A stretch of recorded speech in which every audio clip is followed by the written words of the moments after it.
She appeared in that seminal film Thelma and Louise. She's been nominated for an Academy Award. She's even won a Golden Globe for her work.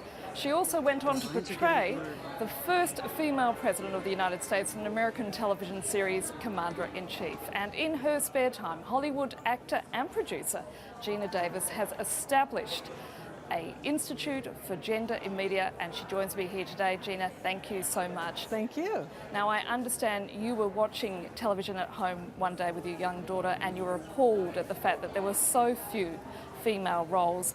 It's one thing to be appalled, it's another thing to actually go out and establish an institute. Right. And I didn't intend to do all that in the beginning, but I did. As you said, I noticed right away that there seemed to be so few female characters and what's, made for little kids.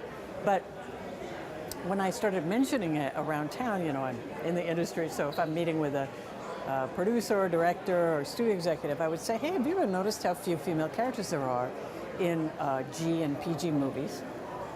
Every single person said, no, that's not true anymore, that's been fixed.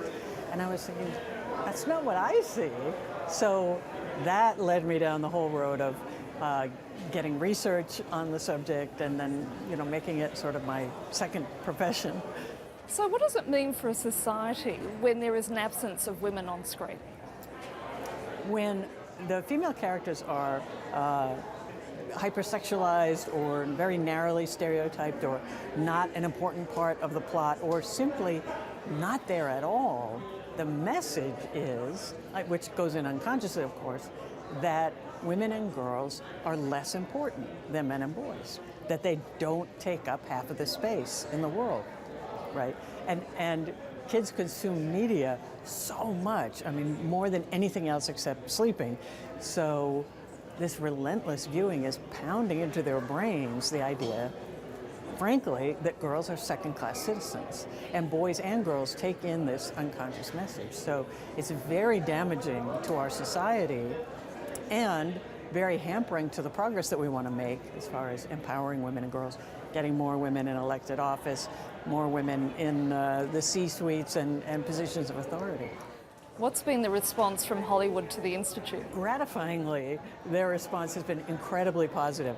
They are stunned by the research because, as I said, they really thought the problem had been addressed, and when they realize how few female characters they're showing in their movies, they're appalled, especially since it applies to what kids see. So we've had a tremendous response, and we're starting to see movies and TV come out that we know that we've impacted. Now, women do get a raw deal in Hollywood, don't they? There's lesser roles to begin with, but as they get older, it becomes even more of a problem. How do you change that?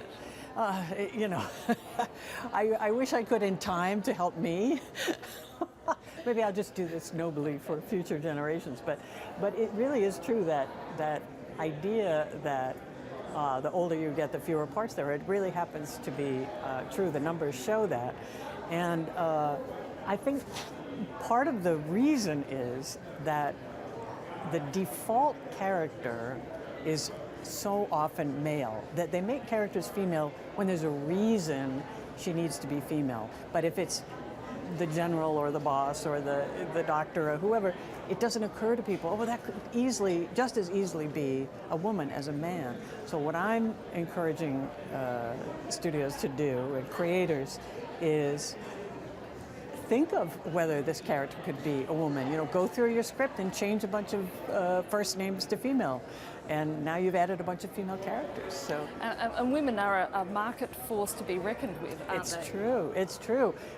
Movie after movie comes out that's starring women or about women or directed by a woman that's wildly successful. And we're not seeing the momentum building as it should. But the numbers are there. It's been shown now that movies with more female characters in it make more money, less likely to be a big flop. So I think we're ready to turn a corner. Geena Davis, we're going to have to leave it there. Thank you so much. Thank you. My pleasure.